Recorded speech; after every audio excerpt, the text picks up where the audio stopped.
रब ने फरमाया कि मेरे बंदो मुझसे मदद तलब करो नमाज के ज़रिए।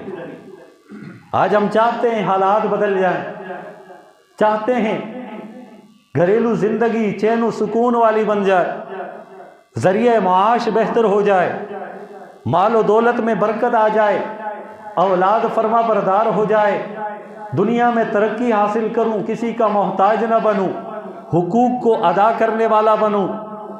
हर एक आदमी चाहता है।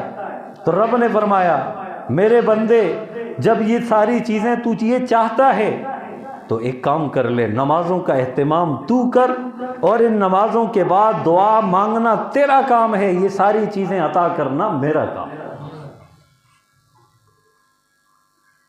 अब नमाज जो है ये अल्लाह ताला से बराह रास्त लेने का ज़रिया है।